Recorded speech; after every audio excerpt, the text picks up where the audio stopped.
This shot of the opening door was taken from the 2016 film The Salesman by Asghar Farhadi.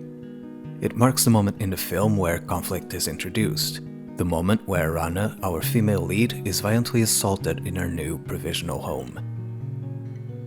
The remainder of the film will focus on Rana's struggle as she tries to recover both emotionally and physically, and her husband, Emmad's gradual descent into obsession trying to find the assaulter. The Salesman received a number of accolades, such as the BAFTA for Best Film Not in the English Language and the Academy Award for Best Foreign Film, which... My absence is out of respect for the people of my country and those of other 6 nations whom have been disrespected by the inhumane law that bans entry of immigrants to the US. And this is where my problems creating this video began. While writing the script for this video, I struggled with trying to make sense of which aspects of the film I wanted to focus on the most. Not to mention that my perception and understanding of those aspects changed quite a bit upon repeated viewings, and while there is definitely a lot to unpack here from a social and cultural standpoint, the problematic the film presents is not an isolated issue. In fact, Farhadi himself said in an interview that the film is not an encyclopedia of life in Iran. It's a film about human beings. This story could have happened anywhere else in the world. Iranian directors don't create showcases of Iranian society. Their work is not about geography, but people. And in fact, issues such as victim blaming خوب کار میکنه. فکر میکنی مثلا بگیرنش چیکارش میکنه؟ تازه بعد 1000 توضیح بدی که چرا در رو این باز کردی. Or the social stigma victims of sexual assault endure. دادگاه برو بالا پایین 1001 حرف و حدیث توش هست. آخرش هم هیچ. Are not confined to any specific country or culture, and it would be incredibly irresponsible of me to say anything that might suggest otherwise. This is not to say, however, that The Salesman and subsequently my review were created in a complete cultural vacuum. In the same interview, Farhadi goes on to say, "That doesn't mean that there aren't some specifically Iranian traits. If the movie is realistic, the story is told in a social and cultural reality specific to the country where it is set. And in this sense, Farhadi doesn't shy away from, for example, pointing out the more egregious aspects of abuse of power by Iranian authorities." نه امشب بعد اجرا دارن میان دوباره اینجا 3 مورد از اون 6 مورد اوکی کردن اصلاحیه ها رو 3 مورد دیگه مونده اگر بمونی باهاشون صحبت کنیم امشب بعد اجرا؟ آره این فایده‌ای داره من نیست آره حتما وگرنه یهو دیدی نذاشتم فردا اجرا بریم All of this to say that there is a lot to be talked about in The Salesman, but for the purpose of this video and in the interest of conciseness, I've decided to focus on 2 specific artistic decisions by the filmmakers regarding the treatment of 2 distinct characters.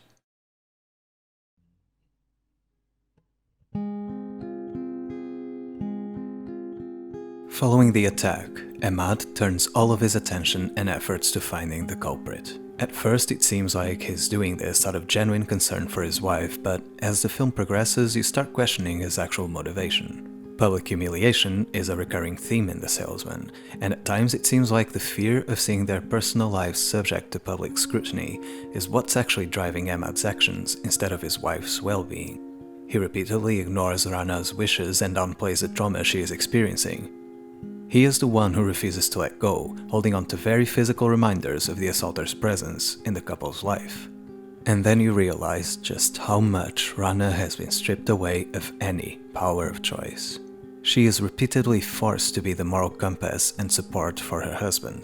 She's denied the opportunity to focus on herself and her recovery, as Emad's gradually obsessive behavior forces her to relive the trauma of the attack time and time again. The filmmakers seem intent on not wanting the character Rana to be defined by the assault and try to give her an active role in the film. However, the ironic reality is that despite her attempts at recovery, she ends up as a supporting character in her own story, almost secondary to Emad's role in it.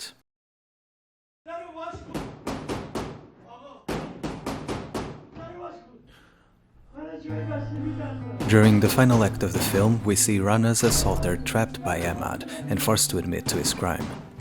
He is revealed to be an elderly family man who, when faced with Ahmad's accusations, repents his actions and begs for forgiveness. And it is Rana herself who, after everything she's been through, chooses to forgive him, not allowing a cycle of hate and revenge to propagate. She calls out Ahmad's actions and vengeful behavior, going as far as putting their relationship on the line, demanding change on his part. So, for all intents and purposes, this character who has caused so much pain to our protagonist is granted forgiveness and closure. However, there is another character who the film describes as sharing responsibility for the crime. خواهشاً دقت کنید مثل قبلی عذاب در نیاد. نه این آشنا. با قبلی هم که گفتین آشناست. نگران نباش. The previous tenant of the flat the couple moves into at the start of the film is described as a woman who kept the company of several different men. It is heavily implied that she is a sex worker, that her occupation is the reason why the assaulter went to the flat that night, and that therefore she is also to blame. Let's be absolutely clear here, she is not. She gets no screen time, no face, not even a name, nothing to humanize her with the exception of a few shots of her belongings which establish her existence and the fact that she is a mother. The issue is that those same shots end up portraying her, much like the assaulter, as a constant haunting presence in the couple's life. However, unlike Rana's assaulter, there is no closure for this character. No acknowledgement of her actual innocence after the constant shaming and derogatory comments made about her based solely on her occupation. Her story is dropped without ceremony, as if the character simply disappears. Perhaps this is to be expected in order to stay true to the cultural reality in which the story is set.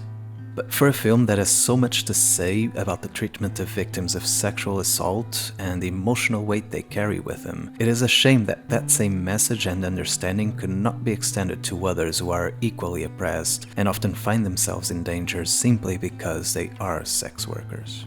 But I suppose distancing ourselves from them, the reluctance to consider their individuality, and the willingness to sweep their existence under the rug when doing the opposite becomes too inconvenient is also part of our reality. So, points for consistency.